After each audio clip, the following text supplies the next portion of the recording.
What's up guys, my name is Ace, and XDefiant is finally here, and today I just wanted to share some of my really early initial impressions now that the game has been out for a full day. Or at least almost a full day. You could argue it hasn't quite been a full day yet, because it had quite a rocky launch.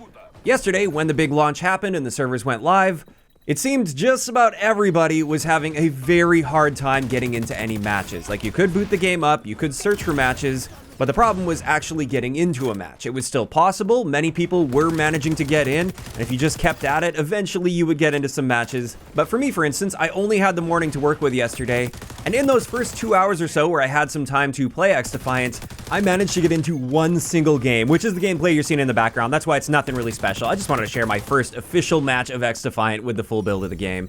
But that was obviously extremely frustrating that the servers are live, but you can't actually play the game. However, after quite a few hours, they did eventually manage to get the servers working so people could actually get into the game and play. And at least as of recording this video, things seem to be working just fine as far as finding matches.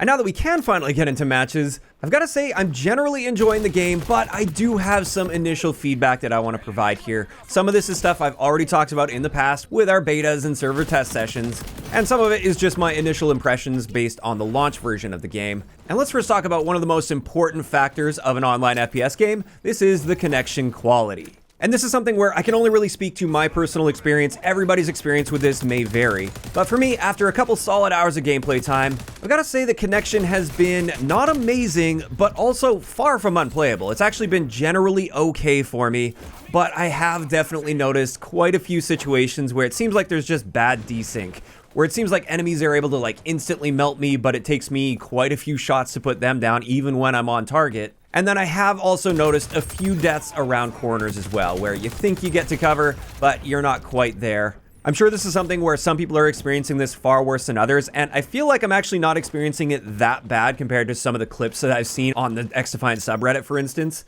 So overall, for the first couple days of a game that just launched, I would actually say the connection has been fine, but not amazing. I think there's definitely room for improvement here. I will say this is feeling better than it felt at the beginning of the last server test session. For me at least, the connection was far worse at the beginning of that last server test session than it is right now after launch. But in saying that, I definitely think there's still room for improvement. I'm sure this is something they're going to be tweaking and adjusting over time as well as they collect more and more data. I mean, this is the type of thing that's often expected with any online FPS game at launch. Even with Call of Duty that launches every single year, you would think they have that nailed down, but typically the first week or so I find is really rocky, and it does take some time for that connection to level out a little bit. So I'm hoping that's all we're experiencing right now with XDefiant, and this will stabilize over time. And that is sort of my expectation at the moment, but of course, time's gonna tell on this. We're gonna have to wait a week or two for things to settle in and see if they make any notable improvements to the connection quality. But at the end of the day, at least for me, it's been perfectly playable.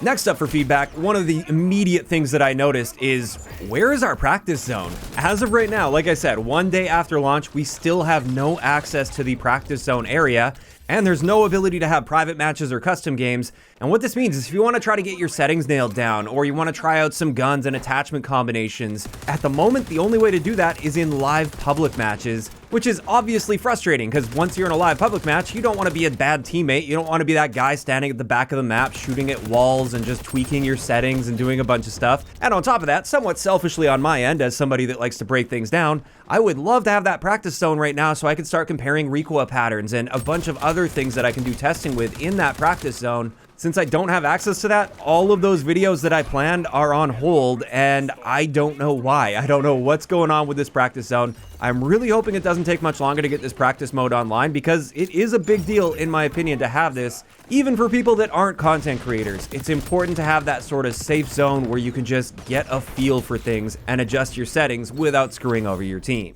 Next up, something we haven't had access to in previous tests, but we're now thrown into with the launch of the game, is XP, and weapon XP especially, in grinding. What does that look like? Well, when it comes to unlocking various weapons, I actually really like the fact that each of them have a fairly basic challenge attached to them that require you to do certain things with certain types of weapons, and I do enjoy focusing on those specific challenges to get those things unlocked. I actually like that more than just leveling up your character and then unlocking weapons as you level up, because it often encourages you to branch outside your comfort zone a little bit and actively work toward an in-game challenge. And the key here is these challenges aren't like ridiculously time consuming or extremely difficult to perform or anything. They're generally pretty easy. You just have to use a certain class of weapons and maybe adjust your playstyle slightly. So in that sense, I really like that particular grind. Next, let's talk about the mastery skins. So bronze, silver, and gold camos. These work on a gun-by-gun basis, and you'll get the bronze camo for a weapon once you hit level 50 on that weapon. Then at level 75 for that gun, you get silver, and then finally at level 100 for the gun, you get gold. And it's worth noting, these weapon levels seem to be going very, very slow. And that's something where, when it comes to these camos, I'm totally cool with that. I think it should take a good amount of investment if you want to unlock the gold camo on a gun, for instance. It should really show that you've used that gun a ton if they're going to handle it by level instead of challenges. In saying that, though, I can't help but think that these weapon levels are a bit on the slow side when it comes to unlocking attachments, because attachments are actually quite important in this game. They can make a pretty big difference in how your weapon performs. And just with the M4, for instance, as far as I can tell, the latest unlock is going to be unlocked at level 42 for the M4. So at least you don't have to get all the way to level 100. But even at level 42, based on my experience so far, just getting those initial levels complete, it seems like that's going to take a ton of hours to get to that point. And that's just with one of the guns in the game. So it really seems like it's going to take a ton of investment just to get all of the attachments unlocked for one single gun. And at least based on my initial experience, this seems way too slow for attachments. Again, when it comes to cosmetic rewards, they could take as long as you want. I really don't care about that. But this is talking about the actual potential and performance of our gun. And I think there is going to be a pretty big discrepancy in the players that grind super hard at the beginning and get all of their attachments unlocked for a bunch of different guns compared to the people that don't have that much time to invest. Or another potential issue is people that just use one gun and never branch out and try other guns. They're going to be able to get those attachments for that one gun way faster than the people that are trying to branch out and use a variety of things. And so far, with this slow weapon leveling, it really has me feeling like I want to just invest a bunch of time into one gun, even though I really would like to branch out and try different guns. But if I'm doing all the guns at once, at this rate, it feels like it's going to take me months to get all the attachments unlocked for the guns. Now again, these are just my early initial impressions. Perhaps there's something I'm missing here. Perhaps there's a method of getting significantly more weapon XP, maybe some sort of trick or something. But as of right now, just playing the game normally and trying to level up my guns, it does seem to be taking very, very long just to get the basic attachments. As for the next bit of feedback, something that feels very different from previous server tests is the volume of my own footsteps. It seems like the volume for enemy footsteps is roughly the same. You can hear footsteps, but not out to a ridiculous range. I've definitely been able to use those sound cues to my advantage though. However, what I noticed that definitely feels different this time around with launch is when I'm running around, that's all I'm hearing is my own footsteps. And it's a little much in my opinion. I'd love it if that could be toned down just a little bit.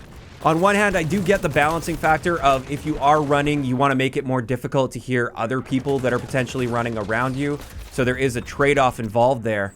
But as of right now, that volume level is at the point where it's just kind of annoying me more than anything. And I'm already kind of sick of hearing my footsteps constantly at that level. Outside of that, the last bit of feedback I'm going to provide here is the controller feel still feels off. I honestly don't think they've adjusted really anything from the last server test till now. And I will say, I have started to feel a lot more comfortable with the settings that I ended up landing on. So I feel like I'm at the point where I can make it work, but it still doesn't feel great. It just feels like I'm kind of making it work at the moment. So hopefully this is something they can just tighten up and continue to make improvements with over time. For those that are curious about the settings that I landed on and the ones that I'm finding success with, I do plan on having my best settings video coming out tomorrow. I just want to get a bit more playtime with this to see if there's any additional tweaks I need to make before I make that video and share the settings that I'm using. And speaking of which, that playtime that I plan on getting will be live streamed today. I'll finally be able to stream the game this afternoon, and I plan on doing a longer stream, so if you guys haven't checked out my Twitch channel yet, I will leave a link to that in the description below. Feel free to swing by and come see how things are going with the game. And with that pretty much wraps it up for the issues that I've been having and some of the feedback that I've got based on my very early initial impressions with this game. Overall though, like I said at the beginning, despite the issues and the lack of polish in certain areas, I am enjoying this game. I do find it to be very refreshing. I really like how the matchmaking is feeling, and it's not like I'm completely stomping lobbies or anything, but I just love the fact that everything feels organic. When I get into a lobby, I never know what I'm gonna get. I don't feel like there's an algorithm in the background controlling how difficult my next match is gonna be based on how I performed in my previous match. When I have a really good game, I feel really good about that. I don't feel that sense of dread that my next game is about to be a lot more difficult. Also, when it comes to losses, and I've had plenty of losses, they feel normal, they feel natural. I don't really feel as upset because it doesn't feel like an algorithm decided that it was my turn to lose. When I lose, I just think, fair enough, on to the next game. And on top of that, I have felt quite comfortable branching out and trying new things, although that does bring me back to the weapon leveling. I would like to try out more weapons, but at the same time, at least early on, I really feel like I need to focus on just leveling up the good weapons so I have good weapons with good attachments to always fall back on. On top of that, as far as the things that I'm really enjoying about the game, this is just straight up the general map and spawn design.